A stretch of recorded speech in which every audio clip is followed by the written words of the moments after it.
Welcome to Navigating Your 20s. I'm your host, Jess Hugo, and I am so excited to have you here. I'm an online personal trainer and nutritionist, but honestly, underneath it all, I am just a girl who is struggling, thriving, and surviving somehow all at once. So if this is you, you are not alone. If you want all the juicy tea on what it's like to be a girl navigating her 20s, I'm talking relationships, health, fitness, social life, work, and everything in between, then you're in the right place. Oh my gosh, you guys, I have the biggest life updates ever, which you're probably going to die at. It has nothing to do with this episode, but I think we all love a little life update in the start of the episode. I know I do. I'm a nosy little bitch. Okay, last week I told you all that I was going away, and then I was being all like weirdly secretive only because I was like, oh, don't drop the location, like weird. Who knows who's listening to this? And then I realized that it would actually be uploaded after the fact. And then I told you guys to go to my Instagram and go and look at how I was living my best life in the Sunshine Coast. Well, guess what, bitch? Cancelled. The cyclone. Oh my god. At the time of filming this, the cyclone has not hit yet. It is coming just exactly to where I was going to travel to. It is a whirlwind over here. I spent the entire weekend and past week like buying new clothes, stressing over that. It was a whole new thing. I didn't buy new clothes like specifically to just wear new clothes. I literally have like barely any clothes, and I've been trying to push it as long as I can. If you know, you know. I've been in a bit of a deficit. I've been dropping some sizes. I really don't even know what size I am anymore, but I'm still in my deficit. And I was like, okay, I'm going to wait it out and not buy anything yet, just so I have my true definitive size. And then anyway, I had to panic buy because I literally had nothing, and the Sunshine Coast is quite warm compared to Sydney. So I was like, okay, let's go buy new things. I ordered a bunch, like $300 worth of clothes off Glasson's size 8. Then I realized I wasn't a fucking size 8. I'm a size 6 apparently. And even some of the clothes in the size 6 were too big on me. And I'm like, I am not even that small. Honestly, I'm not. So I don't know where everyone is shopping, what everyone is buying. But that was crazy in itself. Anyway, the cyclone, Alfred, man, seriously, I do one thing for myself. I book a solo trip. I get excited. I'm gonna go on this fucking retreat. No. Cancelled. As of right now though, Jetstar fuckers, I've really learnt my lesson, haven't I? Have not cancelled my flight. They're only offering vouchers. I don't want a voucher. I don't. Fingers crossed everything kind of works out and I can go at a later date. I know right now the importance is everyone's actual safety, and it must be really scary being in Queensland with the freaking cyclone coming. But at the same time, like in the same breath, I can be a little bit disappointed and complain. You get the feels. Just think about how you set up everything. I literally even went to the chemist and bought some like mini bottles of things and stuff because I couldn't be bothered like transferring my shit or taking massive things and stuff like that. And you don't want to know how much panic went in. I went to Bondi, Westfields to fucking find some outfits. I found fuck all, but I went out of my way. I was like, no, leaving the stupid Hills district. There's nothing there. Let's go have a little look around. Yeah, well, guess what? All that for nothing. Stay tuned. I guess I'll go at a later date. But that's literally been consuming my life. I literally changed around all my face-to-face sessions. Now I'm like clawing it back. I'm messaging everyone like, hey, if you want your Friday session, you can have it. I'm not going. Like, I can't believe that. But hopefully everything works out with Jetstar, because I did not pay an extra $400 for transferable flights or cancellations. Like, you have to pay extra for that, and it was like not worth the while. Did I predict a cyclone was going to happen? No. How wild that I literally go out on a limb, take a risk, the year of taking risks, book a thing, and then it gets cancelled. On the bright side though, we are going away in a couple weeks for Luke's birthday, but everything is just happening really weirdly. Like, what is happening? Even I booked my eyebrows today because I was like, okay, I'm going away, got eyebrows on fleek. And then I was like, fuck, like I don't even really need them done now. Should I delay the date? And then I was like, nah, it's fine. I'll just get them done. Like, treat yourself, And then she messages me and wants to change the time. And I was like, oh my God, what's going on? Something's in the air. Something, like, I was like, it's fine. I'll just go next week or whatever, because I'm not urgent anymore. But like something weird is going on and I'm not liking it. But honestly, at least I'm not in the cyclone. I know that a lot of people in Queensland are very prepared because it is a tropical climate. But yeah, bit of a random thing, because that is not what I'm talking about today at all. But I know that last week I was really talking about, I'm going to go on a solo trip, or I'm going to do something solo. I'm going to get out of my comfort zone. I'm going to take risks. And then the universe literally said, no, bitch, no, you are not. So that's what's happening in my life. Now I feel like I'm going to have seasonal depression this weekend. because it's raining and like I'm not going and I'm mourning the whole thing. I paid express post on these packages to make sure they came before I went. I've got all these random packages sitting on the ground, just sad. They're just sad. I'm sad. It's a sad day, but it's okay. We move. It's fine. Maybe I will be better off going in a few months. Maybe the stars are aligning in that way. Who knows? I guess there is a blessing in everything. Maybe I'll find a really perfect outfit between now and then. It will also be like a bit more, it will be winter by then, I reckon. So they don't really have winter in Queensland, let's be fucking real, but maybe it'll be a bit less humid and muggy. I love their winter. They're so lucky. Also, then daylight savings will be over. And flights. I'm going to save money on flights because I'm going to be booking so far in advance. Because if you know, I booked 10 days out. What is the weird karma of that? A lot of the other girls in the retreat had booked like months in advance. I was super last minute. I literally paid for my spot and booked my flights 10 days out. And then this happens. Like, that is wild. And you couldn't have even predicted it. The cyclone was not even in the conversation. They weren't even talking about that 10 days ago. I knew it was going to rain, but like that was it. And I was like, what the actual fuck? Anyway, that's enough about me. I don't think much else has literally been happening in my life, honestly. Just the weirdness of not actually truly understanding what my size is anymore post 20 kilos weight loss. I used to be a size 14/16-ish in my prime, like meaning in my heaviest weight, but also I can't say for sure what I actually did, like what I actually did wear and what the size actually was, because I've definitely avoided the change rooms and clothes shopping like the fucking plague. I was scared of them because I just knew every time I tried something on, I felt like I looked like shit. I felt embarrassed to even be like in front of the workers in the changing room. I still feel that way. I hate when they're like on you, asking you questions, like watching you. I know obviously they do it just because A, it's their job, and B, like theft, but I hate it. It makes me feel so uncomfortable. They're like judging me. I'm like trying to show my partner like the outfit on me, and then everyone's looking and I'm like, can everyone stop looking at me? It's so awkward. But literally when I went to return the size 6 skirt at Glassons, because it just was like, it was like a wraparound skirt with like buttons. I don't know how to explain it, but you buttoned it on your waist, and when I was buttoning it, there was too much like material because it wasn't like a tight fit. And anyway, I went to return it, and then I went and checked the shelf first to just make sure if it like, because I got it in white, and white is like, you can really tell. Also, all their white shit is fucking see-through, man. So I tried on the black and same size, but to see if it was less like material and like less obvious, and it still was. Anyway, I'm pretty sure their smallest size is a 6. Correct me if I'm wrong. My friend said she thinks she's seen 4s. I'm not 100% sure. I've never seen a 4. I know Supre do 4s. I'm not sure about Glassons.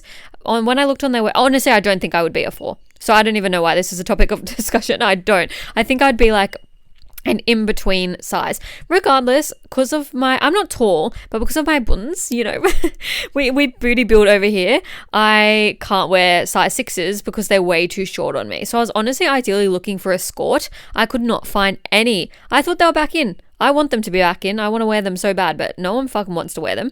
Anyway, I went up to the counter, like told her I needed to return it. And then she was like, oh, how come? And I was like, oh, it's just a bit too big. And then she was like, oh, do you want to go change it for a different size? And then I was like, oh, it's size 6. That's your smallest size, right?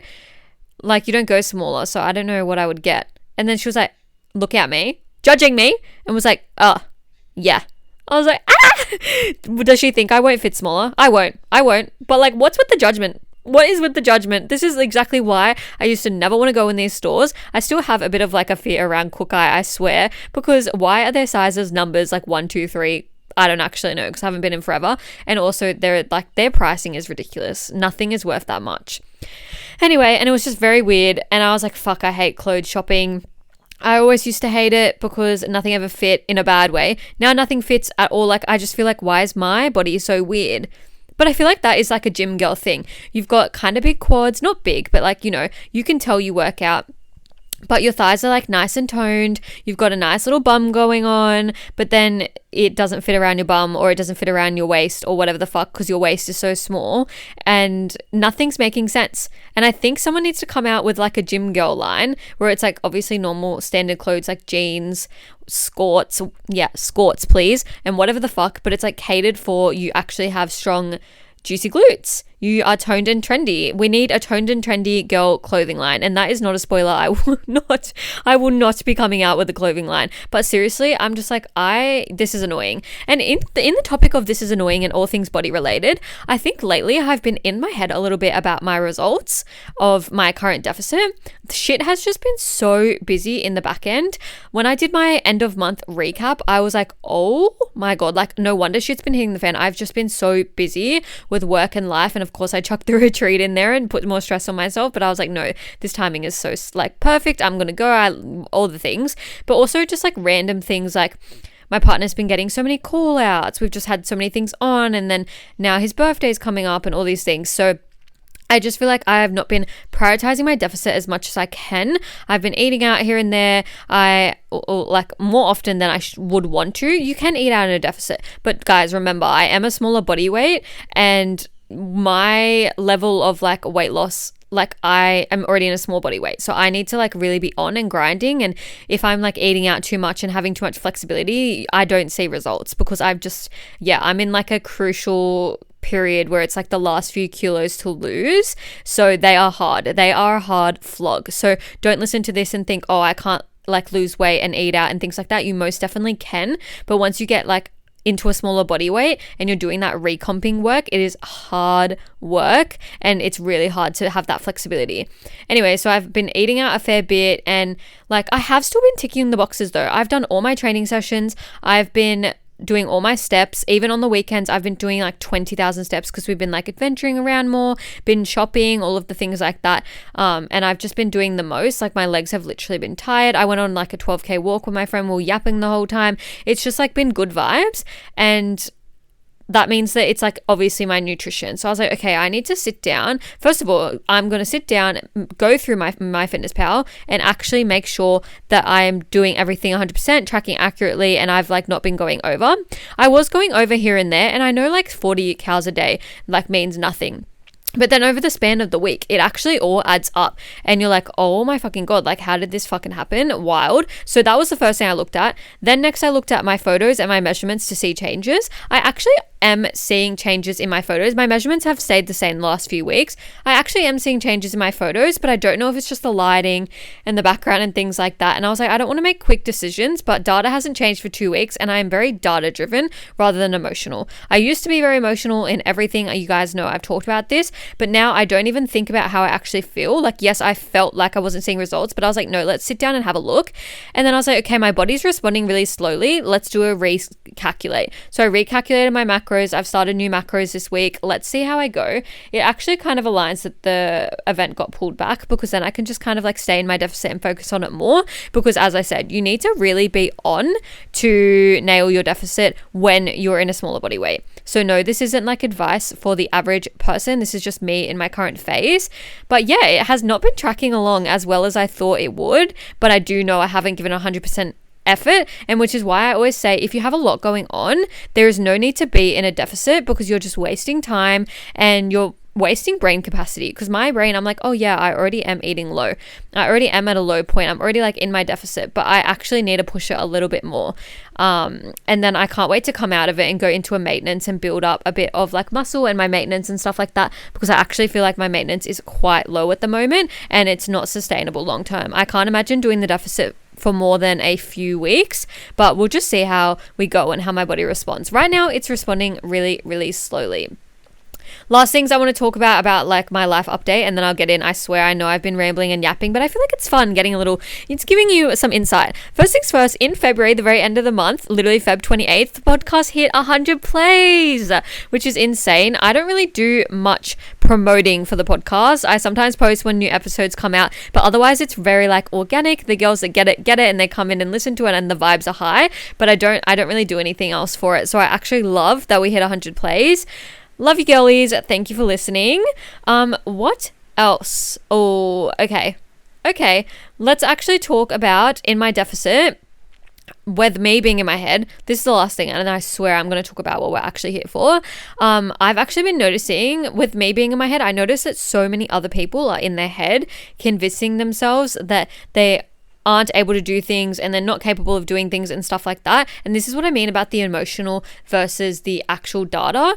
Get out of your head. If right now you're thinking, oh, this really resonates with me, like I was doing a deficit and I've like, it's not been working, and I've like been doing everything right and I feel like I'm not seeing the results, sit down with yourself and like see if you're being honest.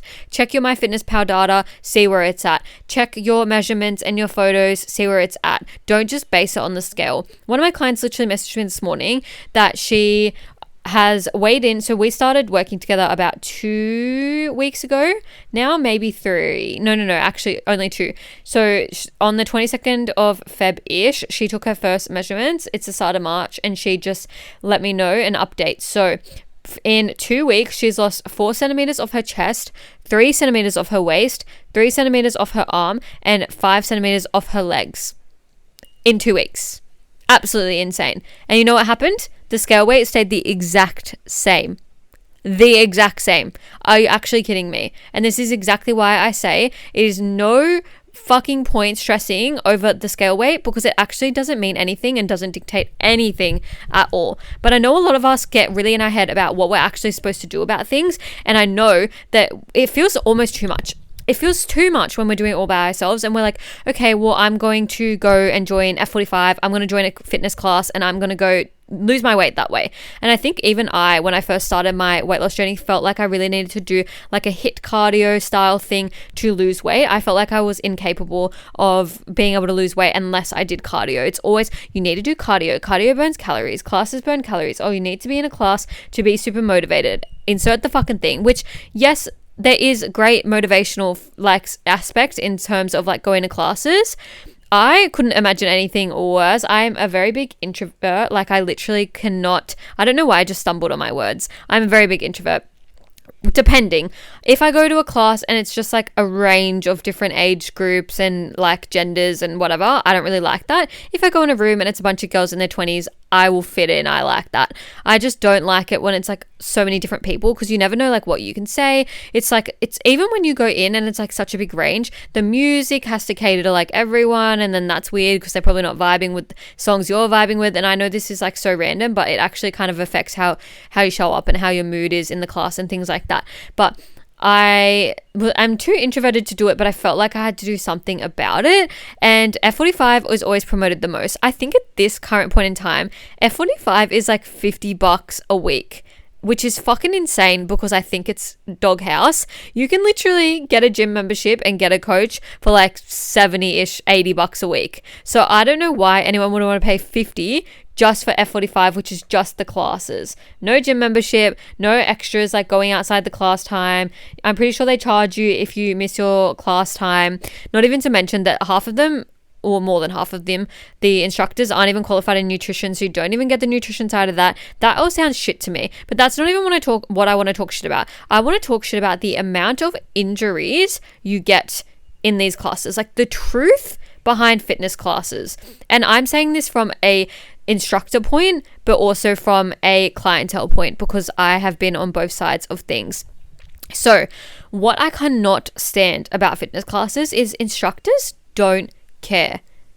The personal trainers in the classes don't care. And I don't know if this is just because they've been told not to care, because something that I've experienced is I love face-to-face one-to-one. I love being in one-to-one capacity. One, because I get to be like so close with this person and become really close with them. And you know, lately I've been talking to so many of my clients and they're like, you know, my partner and I broke up, or I'm like proposing to my partners. That both sides of the spectrum has actually been happening. 2 girls in my world, them and their partners are broken up. Another girl in my world is proposing to her partner. It's actually insane, like how contrasting those are. But that's why I like one-to-one. I like knowing the actual person and who they are behind the scenes, and we like become really close and tight-knit. But I also like working in that one-to-one capacity to fix your form, be in the moment, and you know, get to see how your body moves and how your body responds to nutrition and all of the things.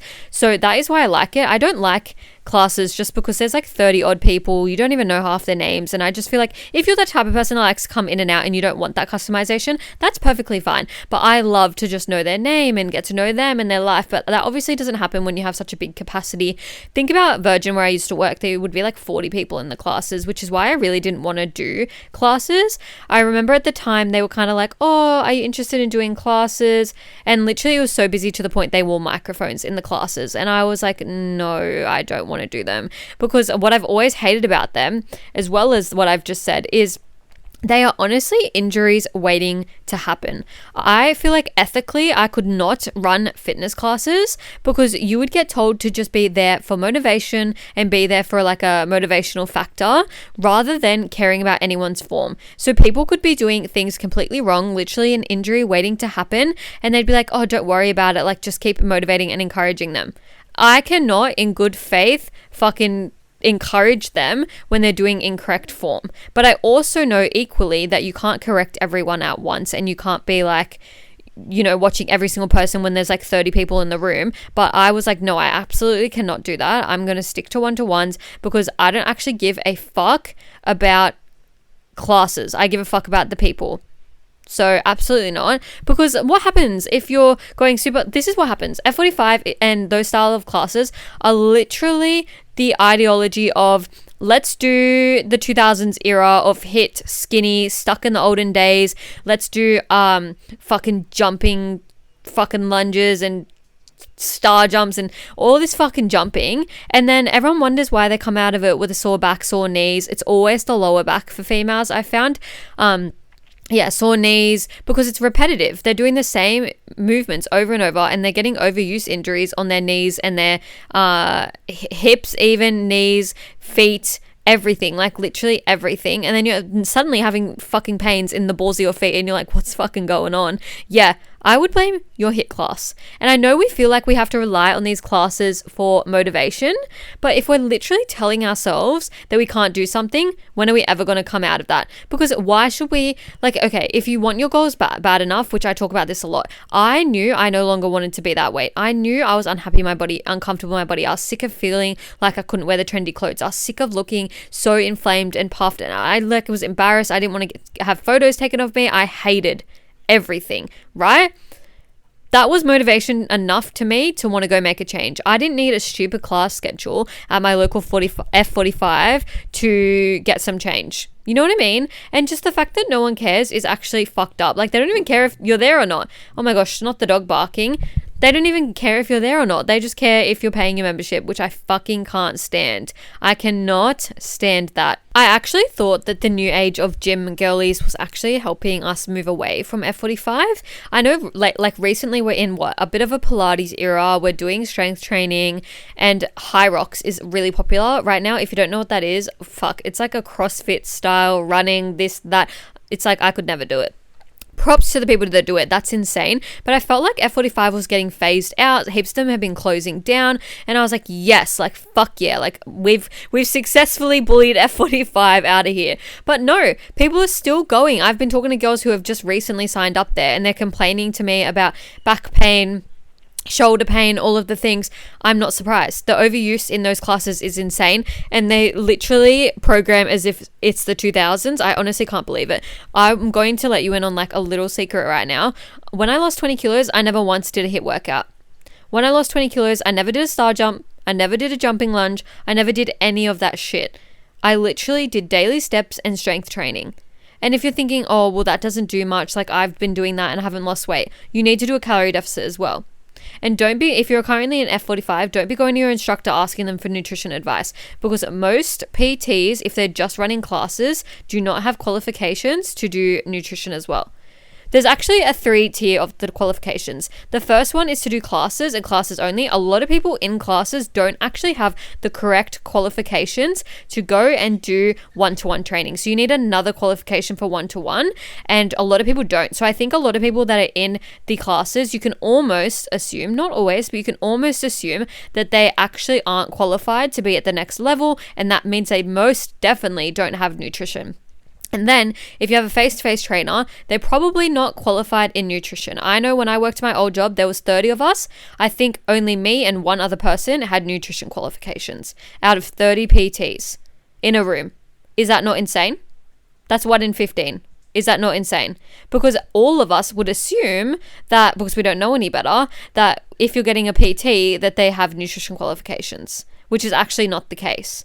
And then the next step is what I have is a Cert 4 in nutrition, and I'm registered under the Nutrition Council. But not every PT has that. So a lot of the time at Virgin, a lot of people would come through to me because they wanted a calorie and macro plan. They wanted to know what to eat, all of the things, and I was the only one basically that was qualified to do it.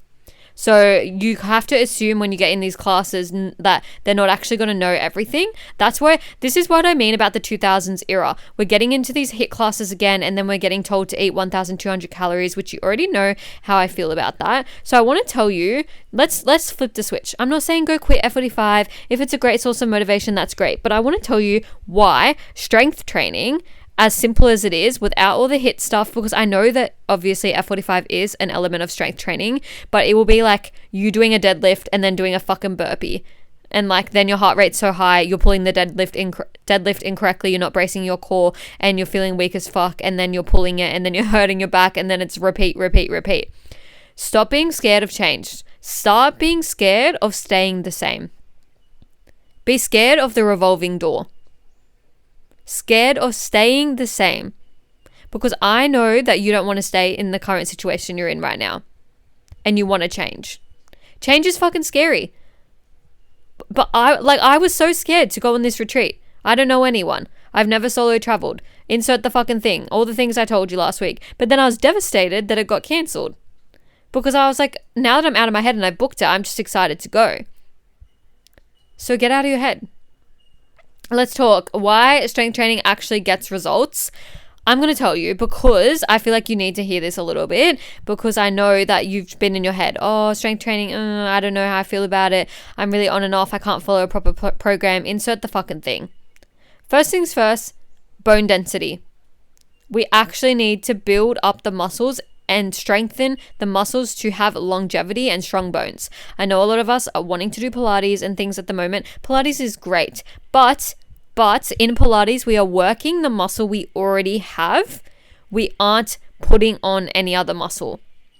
Unless you're doing a weights Pilates and you're increasing the weights every single week, if you're just doing the reformer style, even if you put up the weight on the reformer, you still aren't adding any load to the muscles. So yes, you're going to feel the burn. You're burning and working the muscles in that moment, but you're not changing those muscles. You're just working the muscles you already have, which is how you kind of get the toned look on them, because you are working them. But unless you're quite lean and have a lower body fat percentage, you're not going to look quite toned from Pilates. And it's also not working up your bone density. What I also love about strength training and why it actually gets results is you can follow a structured program and literally set up in the corner. Trust me, I get the gym anxiety. I fully get it, because I used to be in that same place. I hated going to the gym. I felt really awkward. I felt like I didn't belong in the weights area. When I first started, I literally found a corner in the gym and set up everything there. I would grab some dumbbells. I would do my whole workout there. Some dumbbell RDLs, like if I did a full leg day, some dumbbell lunges. Sorry, my dog literally just sat her fat ass on me. I can't. She's such a cutie, but oh my god, she just slams her ass down. It's because she's so toned and trendy. We've really built up her glutes. Anyway, yeah, I would set up if I was doing a leg day, I would do like dumbbell RDLs in the corner. I'd do dumbbell lunges in the corner. I would do all this stuff in the corner. And then maybe I'd sometimes go to like the machines to do extensions and things like that. But I was hiding. I had my earphones on, I was looking at my program on my phone, and I was doing the damn thing. I wasn't fucking running up and down doing jumping jacks and all of these things, because I know it can be almost somewhat embarrassing. Not that it should be, but I know that it is. To be like in a class, feeling uncomfortable, feeling like everyone's staring at you, sweating your fucking ass off because you are doing a high intensity workout and your heart rate is at 180, which is insane. But I know it's like, oh, well, if I'm just doing some small dumbbells in the corner, how am I going to progress? That's going to build up your confidence in the gym. entirely, completely going to build up your confidence in the gym. And also, once you get stronger, you're going to feel better getting out into the like the barbell in the area of the gym. So I actually have a really recent example. I've had a client recently who's gone from starting with 2 kilos each side for RDLs to a 20 kilo barbell in about 3 months, just for RDLs, training twice a week. Yes, she could have gone up quicker if she trained more often, but moving literally from a 2 kilo dumbbell to a 20 kilo barbell in 3 months, training twice a week, is insane to me. Like, insane. And now she could probably add a little bit of weight. I literally saw her this morning and I was like, let's add some. She's like, my legs kind of hurt, but I feel like she could even add some more weight. And I know this sounds like a long time, but you need to change your perception. Stop thinking, oh, I need to see the quick results. I need to progress in a couple of weeks. I know a lot of you girlies are like, well, I didn't put my weights up this week. I didn't get any PBs. Like, I suck. No, you fucking don't. Do you know how many weeks I don't get PBs? It's about actually getting in the gym and doing the work. If you're going to tie all your success to a PB or how much weight you're lifting or whatever the thing is, expect to never actually be consistent in the gym, because that is such a 1%er that it doesn't even matter. And if it sounds like a long time, I'm going to tell you what's a long time. You sitting on the fence trying to think, oh, should I join? Should I not? Should I do this? Should I do that? That's what a fucking waste of time and long time is. Not the timeline between 2 kilos to 20 kilos that took a few months. That's actually quick, especially for 2 sessions a week. And I know you're in your head, oh, I need to do 5 sessions a week. I need to do this. No, I literally train 4 sessions a week. And honestly, my third one is sometimes like a bit how you go. And I'm not going to lie, because I am busy and I have a lot going on, but I make the effort to go and do it all the time. And if maybe I have 3 perfect ones and 1 kind of average one, that's fine. I still got in and got it done. I still do my steps every other day. I'm still nailing my nutrition every other day. Like, you know what I mean? So I need you to change your perception about it all and watch how consistent you'll actually be. And then come back and thank me later, because I know that it's going to change so much for you. Anyways, girlies, I know I've yapped your entire ear off about everything, full life update, F45, all of the things. I get it. If you're in the current situation of what I've just described about not knowing where to go for nutrition advice and like being at F45 and stuff, I don't want you to change what you're doing, because at the end of the day, being in the gym is massive and huge, whether it's an F45 or if it's a training like on your own, whatever it is, that's still a huge win. And being consistent on that is still massive. So I don't want you to think that you have to go change the way that you're doing things just because of what I've said. But I want you to be cautious of if the people that you're talking to are actually qualified and you're getting actual genuine professional advice, and you know, if you're actually overusing your muscles and recovering properly and things like that. And if you're having a little panic, relax. I'm going to put my free nutrition book in the description below so you can go and download it and get a little look into all things nutrition and stuff like that, because I know that it will put your mind at ease about everything and really help with sticking to your deficit and things like that. So just check the description below and I'll link it there for you, because I've got you. I understand. I started somewhere as well 20 kilos ago, and that is basically the ultimate guide of everything I needed when I started there. I'm also so open to hearing your opinions. If you love F45, send me a DM. I'm so down to hear it, because I know everyone does different things for different reasons and we can all have our own opinions. So that is all for today. I will talk to you all so soon, and I can't wait to see you in my DMs or downloading the nutrition book below. That's a wrap on another episode of Navigating Your 20s. Thank you so much for joining me and taking the time to listen. If you enjoyed the conversation, vibes, and got something out of today, please feel free to send me a DM with any key takeaways and feedback, or share on your socials and tag me so we can connect. If you liked today's episode and you're wanting more from me, you can find me on all socials at success.withjess.